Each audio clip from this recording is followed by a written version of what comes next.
तो आज हम लोग फिर निकल पड़े हैं उसी जानी पहचानी जगह के बारे में, जहाँ के बारे में आप में से बहुत सारे सब्सक्राइबरों ने पूछा था। तो यह जो जगह है यह भोपाल से लगभग 190 किलोमीटर की दूरी पर है और यहाँ पर पहुँचने के लिए हमें आष्टा कन्नौद होते हुए देवास ज़िले में स्थित पिपरी गांव तक पहुँचना है। हालांकि अभी बरसात का ही मौसम है, इसीलिए हम लोग गांव वाले एरिया से ही गुज़रना ज़्यादा पसंद कर रहे हैं, क्योंकि चलते चलते कहीं ना कहीं आपको अक्सर गांव के आसपास की जो खूबसूरती है बरसात के मौसम में वह आपका मन लुभा ही लेती है। हालांकि चैलेंजेस भी बहुत है।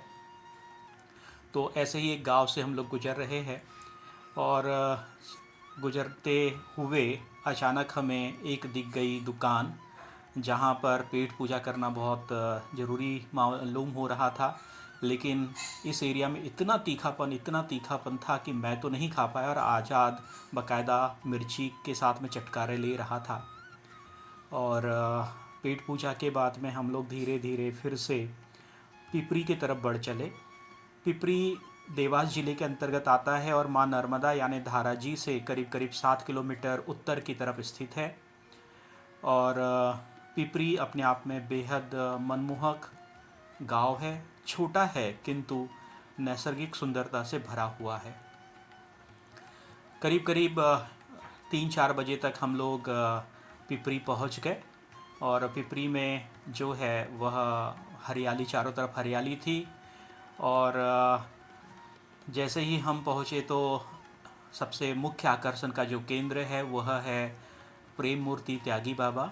तो मुकुंद और आज़ाद उन्हीं के साथ में बैठकर पिछली यात्रा के बारे में थोड़ी सी चर्चा कर रहे थे और मेरी कोशिश थी कि मैं ज़्यादा से ज़्यादा वीडियो बनाऊं। और पास में ही खलखल बहते हुए झरने की आवाज़ हम लोगों को रोक नहीं पाई और पानी का जो लालच है वह हमें इस झरने की तरफ ले गई।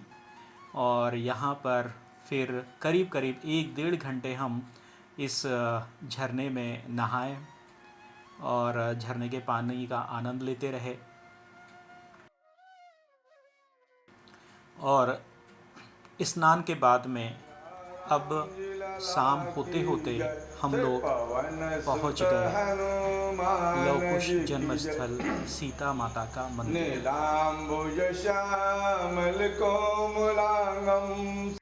इस मंदिर की खास बात यह है कि यह एकमात्र ऐसा मंदिर है जहां पर राम दरबार अर्थात भगवान राम, लक्ष्मण, सीता, हनुमान जी के साथ में उनके जो दोनों जो पुत्र हैं लव एवं कुश, वह भी यहाँ पर उपस्थित है, अर्थात उनकी भी मूर्ति यहाँ पर उपस्थित है।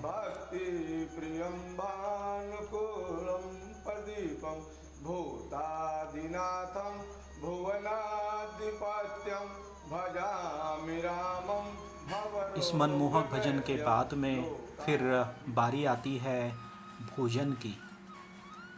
और भोजन पकाने का जो कार्य है वह यह गोपाल है, यह निरंतर कई वर्षों से करते आ रहा है। यह निरंतर त्यागी बाबा महान संत के सानिध्य में रहकर परिक्रमा वासियों को भोजन कराता है, उनके लिए भोजन पकाता है।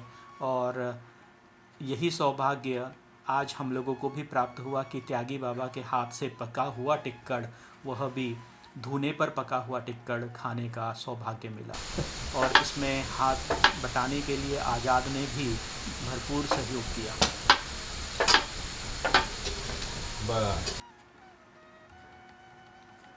अभी सुबह के करीब करीब 4:30 बज गए हैं और मैं जस्ट अभी उठा हूँ। और उठते से ही यहाँ की जो दिनचर्या है वह कुछ अलग तरीके से, शहर की तुलना में अलग तरीके से चालू होती है। यह त्यागी महात्मा के या त्यागी महाराज के गुरु भाई है जो कि यहाँ पर कुछ दिनों के लिए आए हुए हैं। यह सुबह उठते से ही सबसे पहले आश्रम की साफ़ सफाई, खासकर जो धूना है उस धूने को गोबर से लेप कर उसकी शुद्धता बनाए रखते हैं। यह एक परिक्रमावासी चतुर्मास के लिए ठहरे हुए हैं, यह भी सफाई में अपना भरपूर सहयोग देते हैं, आश्रम के कार्यों में भरपूर सहयोग देते हैं। और अभी करीब करीब 6:30 बजे है और 6:30 बजे अ, चाय की हमें ज़रूरत महसूस हुई और माहौल को देखते हुए त्यागी बाबा ने हम सब लोगों के लिए चाय, जो कि प्रसाद ही हम मानते हैं, वह हमें दी। और चाय पीते पीते हम लोग थोड़े से ठहाके लेते हुए अ, कुछ चर्चाएं करते रहे। जैसे जैसे सूरज चढ़ता है, त्यागी बाबा अपने दैनिक नित्य कार्यों में व्यस्त होते चले जाते हैं। आश्रम की देखभाल करना, और सबसे मनमोहक चीज़ कि आज वह कुछ दिनों के बाद में अपने जटाओं को धो रहे थे। जब वह ये इस कुंड में तैर रहे थे तो ठीक उनकी अटखेलियाँ एक छोटे से बालक जैसी ही थी, मनमोहक थी। और आप देख सकते हैं कि जटाओं को धारण करना और उनका देखभाल करना भी कितना कठिन और या क्लिष्ट होता है, और कई बार इसमें गोपाल हमेशा उनकी मदद करता है। पहली बार मैंने जटाओं को धोते हुए किसी संत को देखा, और बरसात के दिनों में इन्हें सुखाना भी अपने आप में एक बड़ी चुनौती होती है।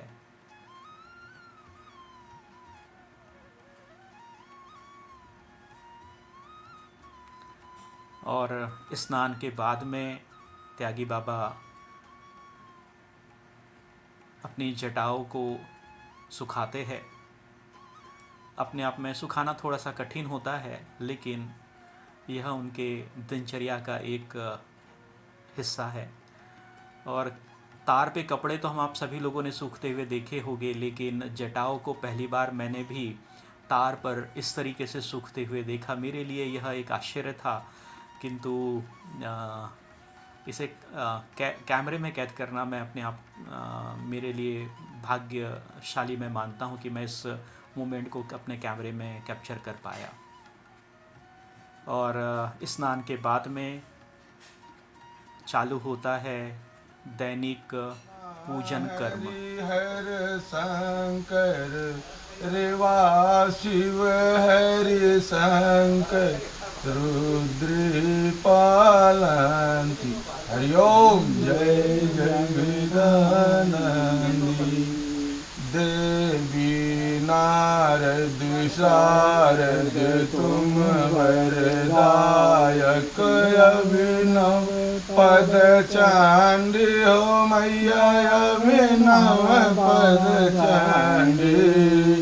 सुर नर मुनि जन सेवत सुर नर मुनि जन ध्यावतु शारदु पदवंती।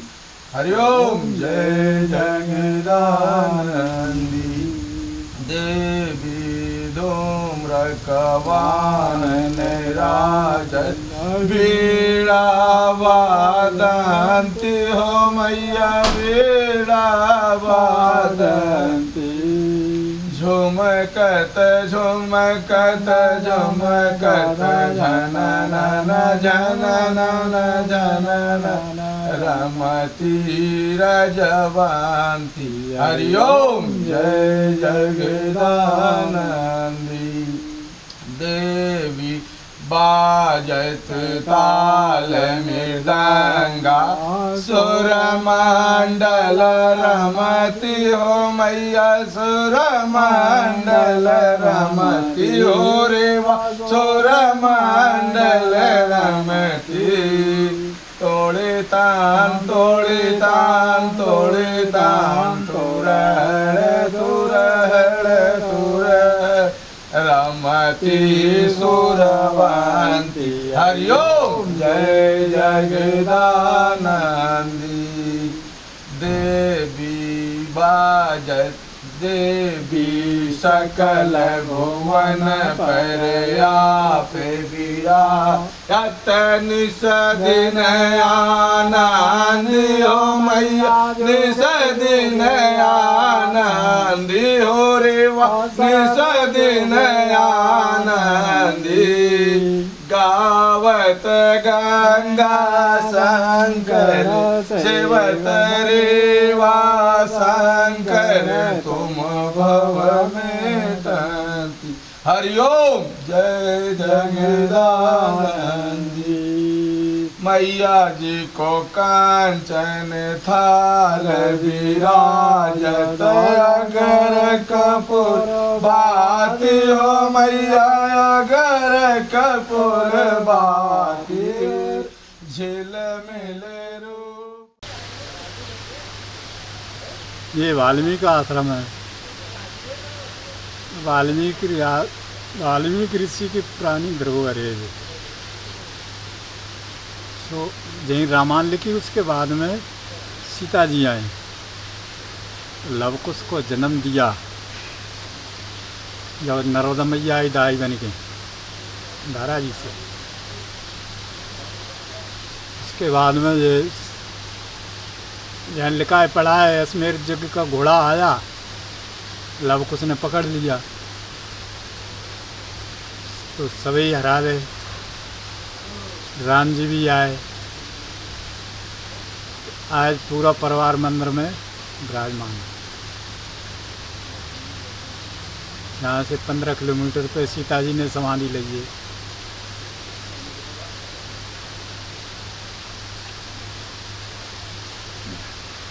यहाँ पास में गोला पचाड़ा नदी के किनारे पे पकड़ा था।